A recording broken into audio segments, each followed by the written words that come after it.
Hi dear students, ਅੱਜ ਆਪਾਂ position time graph, velocity time graph ਇਹਨਾਂ ਦੋਨਾਂ ਗ੍ਰਾਫਸ ਬਾਰੇ ਸਟੱਡੀ ਕਰਾਂਗੇ। ਪਹਿਲਾਂ ਆਪਾਂ ਦੇਖਦੇ ਹਾਂ position time graph. Position time graph ਦੇ ਵਿੱਚ ਜਦੋਂ ਅਸੀਂ ਗ੍ਰਾਫ ਡਰਾ ਕਰਦੇ ਹਾਂ, ਇੱਕ ਐਕਸਿਸ ਵਿੱਚ ਕੀ ਹੁੰਦਾ ਟਾਈਮ, ਦੂਸਰੀ ਐਕਸਿਸ ਵਿੱਚ ਕੀ ਹੁੰਦੀ ਹੈ ਪੋਜੀਸ਼ਨ। ਵਾਈ ਐਕਸਿਸ ਰਿਪਰੈਜ਼ੈਂਟ ਕਰਦੀ ਹੈ ਪੋਜੀਸ਼ਨ ਔਰ ਐਕਸ ਐਕਸਿਸ ਰਿਪਰੈਜ਼ੈਂਟ ਕਰਦੀ ਹੈ time. Suppose to be particle ਇੱਕ ਫਿਕਸਡ ਵੈਲੋਸਿਟੀ ਨਾਲ ਜਾ ਰਿਹਾ, ਸਪੋਜ਼ ਉਹ 10 मीटर पर सेकंड की वेलोसिटी नाल जा रहा, ठीक, और उसकी एक्सलरेशन की है फिक्स्ड एक्सलरेशन ना, दैट एक्सलरेशन इज 5 मीटर पर सेकंड स्क्वायर या 10 मीटर पर सेकंड स्क्वायर, ठीक। तो ऑब्जेक्ट सपोज टू बी शुरू विच हैगा है इनिशियली 10 मीटर ऊपर खड़ा है, ठीक है, from the origin time t is equal to 0 थे, मीनस इनिशियल पोजीशन ओदी की है 10 meter, time t is equal to 0, ऊपर चलना कितनी स्पीड नाल शुरू करता है 10 मीटर पर सेकंड। तो इनिशियल शुरू वाली वेलोसिटी ਨੂੰ ਅਸੀਂ u ਨਾਲ रिप्रेजेंट करते हैं और एक्सलरेशन कितनी है ओदी 10 मीटर पर सेकंड स्क्वायर। ਤਾਂ ਸਾਨੂੰ ਕੋਈ ਡਾਟਾ ਦਿੱਤਾ ਹੋਇਆ पोजीशन वर्सिस टाइम ਲਈ, ਤਾਂ ਆਪਾਂ ਇਹਦਾ ਗ੍ਰਾਫ ਬਣਾ ਕੇ ਦੇਖਦੇ ਹਾਂ। टाइम एक्सिस ਵਿੱਚ 0 2 4 6 8 और 10 ले लिया। पोजीशन एक्सिस विच असी गैप मान लेने 10 10 का 10 20 30 एंड 40। तो time t is equal to 0 ते पार्टिकल की पोजीशन की है 10, time t is equal to 2 second तो पोजीशन की है 12, ठीक है। Time t is equal to 4 ऊपर उसकी पोजीशन की है 18, time t is equal to 6 ऊपर उसकी पोजीशन की है 25, कुछ इदा का बनेगा।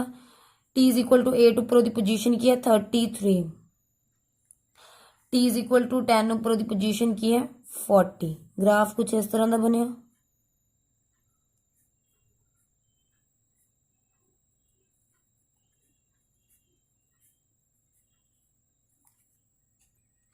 इस तरह की कर्व नूं बोलते पैराबोलिक, आ वाला पैराबोला हुंदा, ठीक है। आ फिगर नूं बोलते पैराबोलिक, और जेकर इस देखा जाए तो इधर भी कंप्लीट एक्सटेंड होवे तो पैराबोला ही कुछ बनेगा।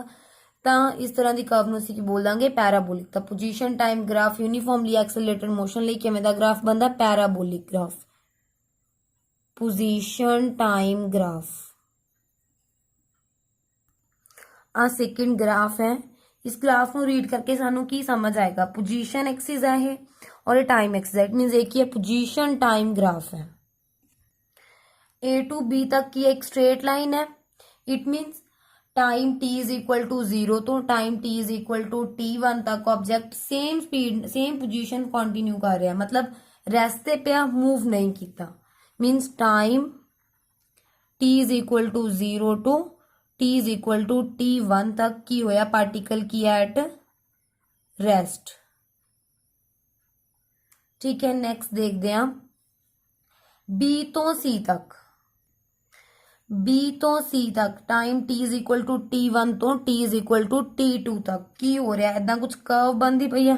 एक कर्व कदों बनी सी इदा दी कर्व, देखो पहला ऊपर भी बन चुकी है इदा कुछ कर्व, तो कुछ सेम जिहा पैटर्न फॉलो हो रहा। इट मीनस ये की रिप्रेजेंट करता पिया है uniform accelerated motion. Time t is equal to T1 to लैके T is equal to T2 तक पार्टिकल दी की है यूनिफॉर्मली एक्सलरेटेड मोशन, ठीक है। और पाथ की है पैराबोलिक। नेक्स्ट देखो टाइम T2 तो T3 तक यानी C2D, C2D की हो रहा है एक सीधी लाइन है, सीधी लाइन की रिप्रेजेंट पहला आप एक एवें दा ग्राफ स्टडी किया सीगा कि इथों एक स्ट्रेट लाइन बनती पई है कि टाइम एक्सिस है, पोजीशन एक्सिस है, ठीक है। इन्हां ते आपां स्लोप कटदे सी, कोई भी दो पॉइंट्स तो असीं स्लोप कटदे सी, जो स्लोप आंदी सी ओह की दसदी सीगी slope of position time graph gives us velocity. तो इत्थों सानू की जज हो जाएगा C तो D तक कि सेम स्पीड नाल जा रहा, ठीक है। मतलब इन्हां दी जो वेलोसिटी आएगी वो कॉन्स्टेंट आएगी। असीं किसी भी पॉइंट उपर वेलोसिटी फाइंड आउट करिए, इन्हां दोनों पॉइंट तो A ते B पॉइंट्स फाइंड आउट कर रहे सी, चाहे असीं C पॉइंट ते D पॉइंट दे विच वाले इंटरवल फाइंड आउट करिए, ठीक है, चाहे ए बी विच फाइंड आउट करिए चाहे सी डी इंटरवल विच फाइंड आउट करिए, साडी वेलोसिटी सेम आएगी। इट मीनस ए की रिप्रेजेंट करता यूनीफॉर्म सॉरी जो सी तो डी ए की रिप्रेजेंट करता पिया uniform velocity. Time t is equal to T2 तो स्टार्ट होया to t is equal to T3 तक की रिप्रेजेंट करता यूनीफॉर्म वेलोसिटी। और जो ਇਹਦੀ स्लोप आ की आंदी हुंदी है positive slope.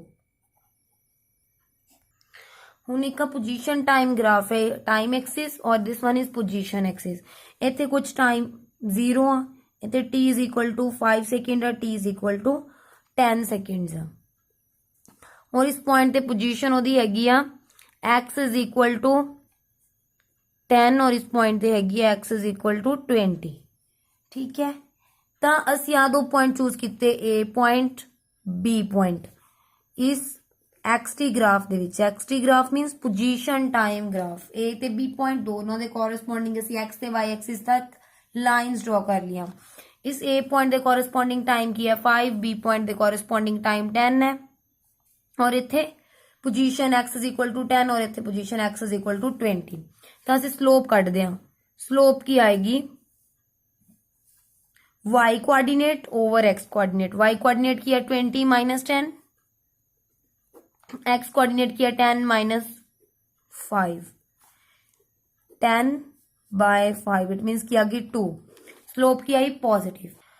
D E path की शो करता पाया कर्व है एक curve, it means it is also a parabola, it means uniformly accelerated motion। और E तो F की है फिर straight line है, it means particle is at rest, move ही नहीं करता पिया। इस पॉइंट ते भी इत्थे ही सीगा और इत्थे भी वही पॉइंट ते हर एक पॉइंट ते सेम आ रहा, it means it is at rest। Next ਆਪਾਂ ਗੱਲ ਕਰਦੇ ਹਾਂ velocity time graph ਦੀ। ਤਾਂ ਅਸੀਂ velocity time graph plot ਕਰਾਂਗੇ time axis, velocity axis। ਤਾਂ ਕੁਝ ਡਾਟਾ ਵੈਲੋਸਿਟੀ ਤੇ ਟਾਈਮ ਦਾ ਵੈਲੋਸਿਟੀ ਟਾਈਮ ਗ੍ਰਾਫ ਪਲਾਟ ਕਰਦੇ ਹਾਂ 10 20 30 40। ठीक है, time axis 0 1 2 3 4 and 5। Time t is equal to 0 ऊपर की है 10 थे, t इज इक्वल टू 1 ऊपर की है 15, t इज इक्वल टू 2 ऊपर 20, 3 ऊपर 25, 4 ऊपर 30 और 5 ऊपर 35। It means it makes a straight line graph. Initially ਇਹਦੇ ਵਿੱਚ ਕੀ ਸੀਗਾ ਕਿ ਪਾਰਟੀਕਲ ਯੂਨੀਫਾਰਮ ਸਪੀਡ ਨਾਲ ਜਾ ਰਿਹਾ ਸੀ। ਆਪਾਂ ਕਾਹਦੇ ਲਈ ਡਿਸਕਸ ਕਰਦੇ ਪਏ ਹਾਂ ਯੂਨੀਫਾਰਮਲੀ ਐਕਸਲਰੇਟਡ ਮੋਸ਼ਨ ਦੇ ਲਈ। ਤਾਂ ਪਾਰਟੀਕਲ ਦੀ ਮੰਨ ਲੈਂਦੇ ਆ ਕਿ ਯੂਨੀਫਾਰਮਲੀ ਐਕਸਲਰੇਟਡ ਮੋਸ਼ਨ ਆ ਮੀਨਸ ਐਕਸਲਰੇਸ਼ਨ ਕਾਂਸਟੈਂਟ ਆ that is equal to 5 meter पर सेकेंड स्क्वायर और कितनी वेलोसिटी नाल जा रहा है 10 मीटर पर सेकेंड दी वेलोसिटी नाल। इनिशियली ਉਹਦੀ पोजीशन 10 ਸੀ ਫਿਰ मूव करी गया तो ਉਹਦੇ ਲਈ ਸਾਨੂੰ डाटा दिता ਤੇ ਉਹਦੇ ਲਈ ਅਸੀਂ ग्राफ प्लॉट कर लिया। ਇਸ ਦੀ ਹੈਲਪ ਨਾਲ ਅਸੀਂ ਕੀ ਕਰ ਸਕਦੇ ਹਾਂ फाइनल वेलोसिटी ਕੱਢ ਸਕਦੇ ਹਾਂ v is equal to u plus at वाला रिलेशन यूज करके। ठीक, नैक्सट साडे कोल वेलोसिटी टाइम ग्राफ लिए कुछ डाटा दिता होया तो असी ग्राफ प्लॉट करांगे। इस साइड ते टाइम 1 सेकेंड 2 3 4 5 6 7 8 एंड 9।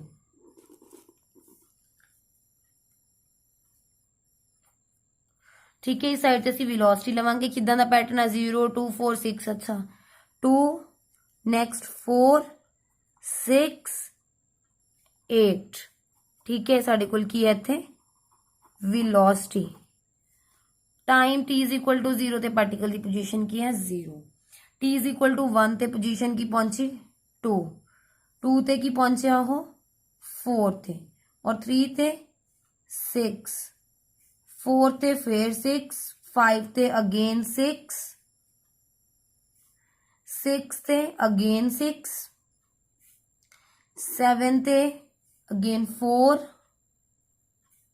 8 2 और 9 0। ਤਾਂ ਪੁਆਇੰਟਸ ਨੂੰ ਜੁਆਇਨ ਕੀਤਾ।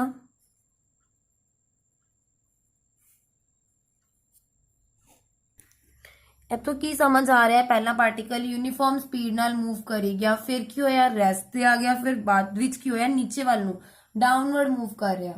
डाउनवर्ड मूव करना मतलब वैल्यू डिक्रीज होना। इट मीनस इस इथों तो इथों तक यानी ओ तो ए तक दे रीजन दे विच जो स्लोप आएगी वो की आएगी पॉजिटिव स्लोप। ठीक है, दो पर्टिकुलर पॉइंट दे विच असीं इंटरवल कट के सॉल्व करांगे और जो ए तो बी तक दे विच आएगी स्लोप की आएगी 0। ठीक है, और जो नेक्स्ट बी तो सी तक दे इंटरवल विच देखांगे इत्थे साडी स्लोप की आएगी नेगेटिव। चेक करते हैं, दो पॉइंट्स चूज कर ले। ठीक है, हुण इन्हां दोनों दे विच इंटरवल की है, फाइनल पोजीशन 8, फाइनल टाइम की है t1 इनिशियल मान लेने हैं that is equal to 7, t2 final time that is equal to 8। ठीक है, और position velocity v1 initial velocity आ की है t1 आ की है t2। इट मीनस इन्हां दे कॉरस्पॉन्डिंग देखो एक ही होएगा v1 that is equal to 4 और v2 की होएगा दैट इज इक्वल टू 2। ठीक है, हुण असी स्लोप कढांगे। स्लोप की हुंदा y coordinate minus x coordinate मीनस y वाला वेलोसिटी है दोनों का difference v2 minus v1 over t2 minus t1। It मीनस v2 कितना है 2 माइनस 4, t2 कितना है 8 माइनस 7, 4 माइनस 2, 2 माइनस 4 माइनस 2 नीचे 1। इट मीनस की आ गई -2, स्लोप की आ गई नेगेटिव। तो जेकर कोई एक्सिस दे विच वैल्यूज डिक्रीज हो रही यूनीफॉर्म स्पीड दे नाल तां उहदे विच की होएगी negative slope, positive slope, zero slope and negative slope.